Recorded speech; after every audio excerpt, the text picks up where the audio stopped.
Most of the coolest, most independent feeling hotels in Asia right now are actually owned by the biggest hotel groups on the planet.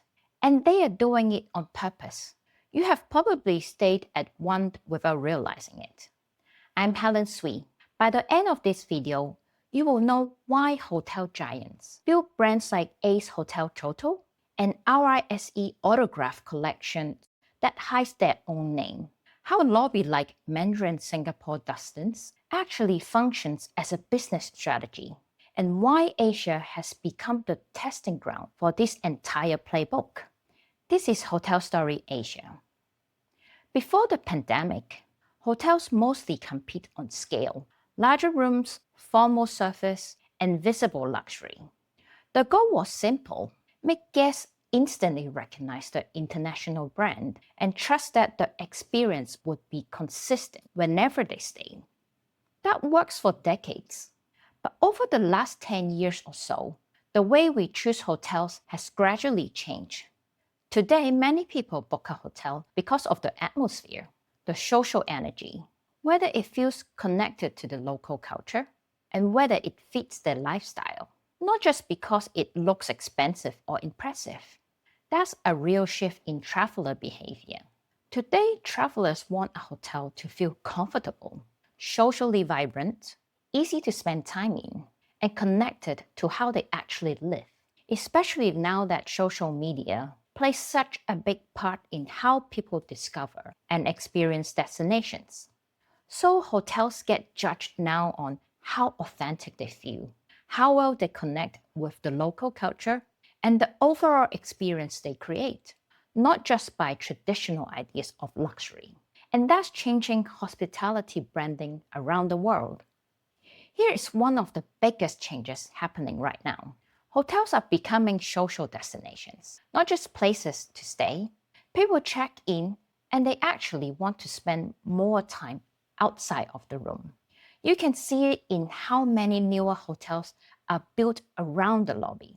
Rooftop bars, cafes, pool clubs, co-working spaces, and other social areas. These aren't just supporting facilities anymore. They are a big part of why people choose the hotel in the first place. The hotels become part hotel, part lifestyle destination, part social hub. Think the Standard Singapore or Ace Hotel Kyoto. The atmosphere itself basically is the product now.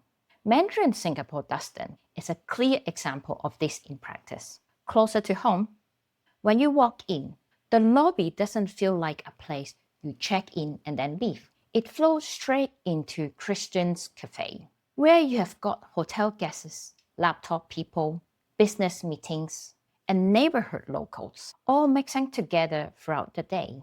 Upstairs, Canyon Club isn't just a pool. It's becoming a destination on its own right. Guests will spend a whole afternoon there by the water with food, drinks, music, instead of retreating back to their room. Even the way the hotel relates to the Duxton neighborhood reflects this. Guests wander out to nearby cafes and bars, then come back later for rooftop drinks. The hotel becomes part of the city's social life, not just somewhere to sleep. And as this approach proved commercially successful, the major hotel groups want to be part of it too. Lifestyle hospitality isn't a niche anymore. It's becoming one of the biggest directions, shaping modern hospitality. Actually, once you think about it, it is a pretty logical strategy, as major hotel groups like Marriott International, Accor, and IHG Hotels and Resorts continue strengthening their flagship brands. They also need to keep up with the way travelers are changing. But here is a challenge. A traditional luxury brand can't suddenly become too casual or too lifestyle focused. If it does, it risks weakening the prestige and identity that made people trust it in the first place. So instead of changing the original brand, many hotel groups create or add separate lifestyle brands within the same company. That allows them to attract travelers looking for a different kind of hotel experience while still protecting the reputation of their flagship brands. Ace Hotel Kyoto is a good example of how deliberate this gets. They restored a 1926 brick telephone company building and moved a new wing around it, using materials that reference Kyoto's old townhouses. Throughout the property, you will also find work by local coppersmiths, papermakers, and lantern makers. None of that happens by accident. Every detail is there to create a strong sense of place that supports the brand's identity. At the same time, these hotel groups are serving a much wider range of travelers than they used to. Some brands focus on business travelers. Others target traditional luxury guests, younger lifestyle travelers, or people looking for design, culture, and local experiences. You can see this hotel style shift really clearly across the major hotel groups. Having worked on hotel projects for over a decade now, I have watched projects discussion evolve the same way over and over. Teams stop treating the guest room as the main focus. Briefs increasingly center on how the lobby, the cafes, the restaurants, the arrival experience will function throughout the day, not just spaces to pass through, because now they carry just as much weight in a hotel's identity as the rooms do. At the brand level, take Hyatt Hotels for example. They brought the Standard Hotel into their portfolio, including the Standard Singapore. It wasn't because they need more hotels. They already have the global scale. What they wanted was something different, a stronger lifestyle identity, more cultural, and a better connection with younger travelers looking for places with energy, character, and a social atmosphere. The Standard had already built a strong identity around fashion, nightlife, culture, social energy. So rather than building all that from zero, acquiring an existing lifestyle brand was just a much faster path in. Accor and Ennismore did something similar. Ennismore is built almost entirely around lifestyle hospitality. Mondrian and the Duxton are the name you probably recognize, but the portfolio actually runs several brands deep, each one built around a different lifestyle, a different community, not just a different room category. And this isn't just a Hyatt or a core story, it's the whole industry. Marriott has Autograph Collection, Moxie, and Edition, sitting alongside its flagship brands. Hilton has Canopy, Motel, and Choreo Collection. IHG has Kipton, Hotel Indigo, and Vocal. Every single major group has quietly built out this same layer of smaller, culturally driven brands underneath the corporate umbrella. Once you notice the pattern, you will start seeing it everywhere. Because once a hotel group combines an established lifestyle brand with its global development network, its operating systems, its capital, its investor relationships, it can expand that concept intentionally much faster, especially across Asia. And excitedly, Asia is becoming one of the most important growth regions for this whole shift. As regional economies grow, many major Asia cities are seeing stronger tourism, vibrant cafes culture, lively nightlife, and more design-conscious consumers, and a growing appetite for social travel. Singapore, Bangkok, Seoul, Tokyo, Hong Kong. They naturally support lifestyle hospitality growth. Take RYSE in Seoul. It sits in Hongdae, right in the middle of the neighborhood's indie music and street art scenes, and the whole brand was built around that identity. Artists designed suites, a rooftop bar with vinyl DJ sets, a retail floor mixing streetwear labels. It's technically part of the Marriott's Autograph Collection, one of the biggest hotel companies on the planet. But almost nobody staying there feels like they're inside a Marriott property. That's the whole point. These hotels aren't just selling rooms anymore. They're selling the atmosphere, social culture, lifestyle positioning. Having worked across a lot of these cities myself, one thing that really stands out is how important social spaces have become. The busiest part of these hotels are usually the lobby, the cafes, the restaurants, the rooftop bar, where guests and locals naturally mix throughout the day. More and more, these spaces are becoming the heart of the hotel experience. And that's exactly why this region has becoming such a fertile ground for lifestyle hospitality. Singapore is a particularly interesting example. Many hotel groups use it as a place to launch or test new lifestyle concepts before expanding across the Asia Pacific region. It gives them a chance to see how the overall concept works, from the food beverage offering to how people use the social spaces, to how the brand is positioned in a city that's highly international and well connected. That's one reason lifestyle hotel growth has become so visible across Asia in recent years. Now, for those of us on the design and delivery side, this isn't just about branding. It changes how hotel projects are planned right from the very beginning. When a project sits under a lifestyle brand, the guest room is no longer the only focus of the brief. Public spaces, the lobby, F&B, rooftop, and co-working areas become just as critical to the overall guest experience.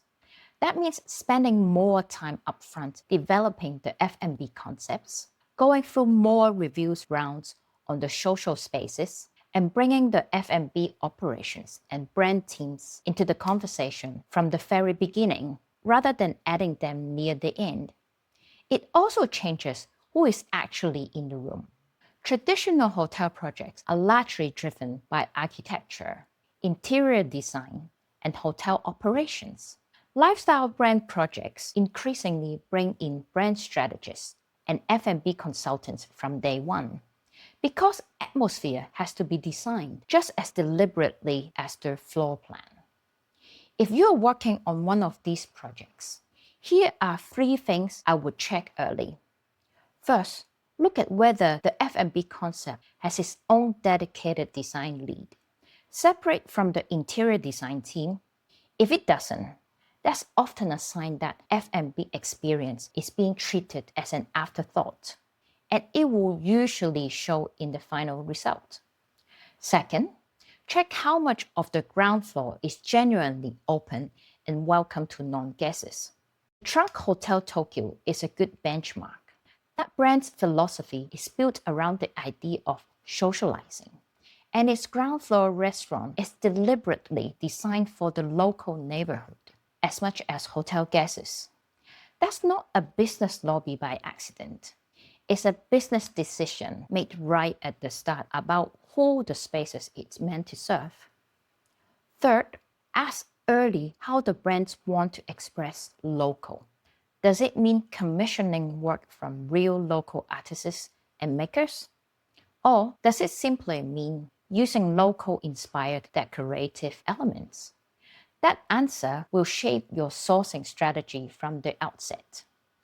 And for owners and hoteliers commissioning these projects, the practical takeaway is this. If the local spaces are what set your hotel apart, then your investment needs to reflect that.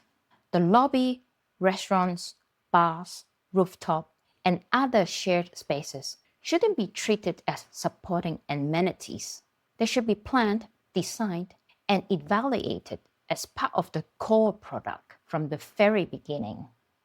None of this makes lifestyle project harder to deliver, but it does require a different way of working. Teams that are used to delivering more traditional hotel projects, where the guest room naturally takes center stage, often need to adjust how they plan, collaborate, and make decisions.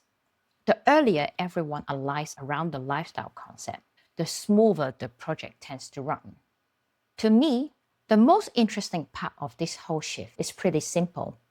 Giant hotel groups increasingly want their hotels to not feel giant, or even like they belong to a hotel group at all. That's a real industry behavior change. The hotel starts to behave more like an extension of a personal identity, closer to fashion, cafes, restaurant, on lifestyle brands than to a traditional hotel.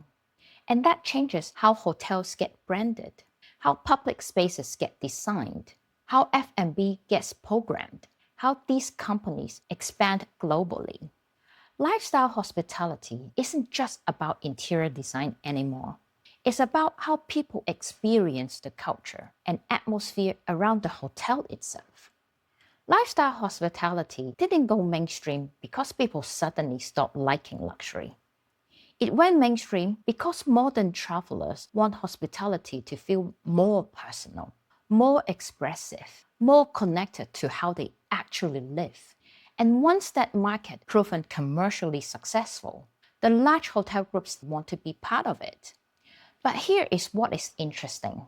These companies aren't trying to make lifestyle hospitality feel bigger.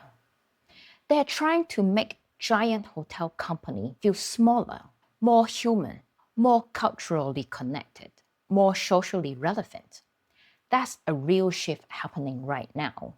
Because hotels increasingly compete through atmosphere, culture, social energy, lifestyle, not just room sizes, luxurious decor, or traditional ideas of luxury. And nowhere is that more visible than across many Asia's major cities, where hospitality increasingly overlaps with food, culture, design, and the way people live and socialize. Many newer hotels today aren't designed simply as places to sleep. They're designed as places people genuinely want to spend time in. I have been watching this evolution closely across hospitality projects and hotel brands throughout Asia, not just from design side, but in how brand positioning, operations, guest behavior, and customer expectation are increasingly coming together. I'm Helen Tsui. This is Hotel Story Asia.